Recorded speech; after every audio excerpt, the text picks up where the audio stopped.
Gulf of America, Canada, Greenland, Gaza, all these are very muscular foreign policy. How does this align with America first?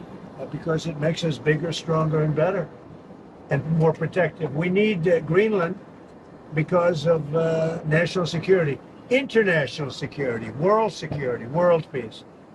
And we'll have to do that. Canada, we'll see what happens with Canada, but the people of Canada would be paying less than half of the tax. If you look at the tax, they're going to be paying less than half the tax. They don't pay very much for military, and the reason they don't pay much is they assume that we're going to protect them. That's not an assumption they can make, because why are we protecting another country? Now, I love the people of Canada. We have a great relationship. But if they became our 51st state, it'd be the greatest thing they could ever do. It'd be unbelievable. It would be a cherished state. And think of how beautiful that country would be without that artificial line running right through it. Somebody drew it many years ago with a ruler, just a line. You look at how beautiful that is. Wow, it would be very exciting. But if you look at Canada, it would be cherished as a 51st state. They don't pay their share of military in NATO. They pay very little for military.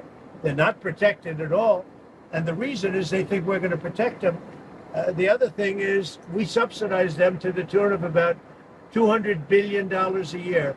If we stop doing that, if we stop allowing them to make cars through tariffs and other things, cars, trucks, etc., what they make, they're not viable as a country.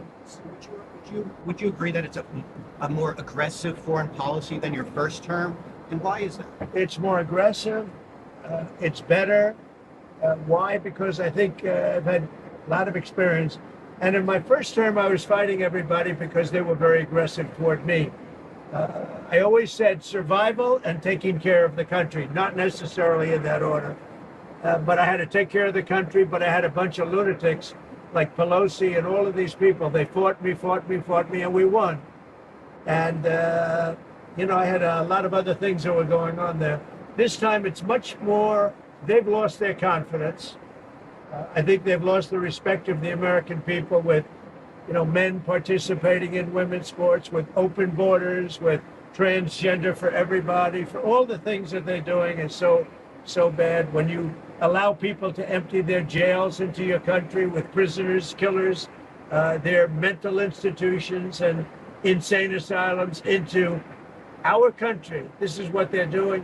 When you allow gang members from Venezuela, but many other countries coming into our country, we're getting them all out now. They've lost their credibility, but they've also lost their confidence. So I have more time to do what I want to do. So we're making our country larger. We're making our country stronger. And in the case of Canada, if this should happen, I don't know how they can do it without us, because without the U.S., Canada really doesn't have a country.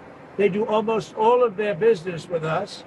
And if we say we want our cars to be made in Detroit, with a stroke of a pen, I can do that. And other things in addition to that would not allow Canada to be a viable country.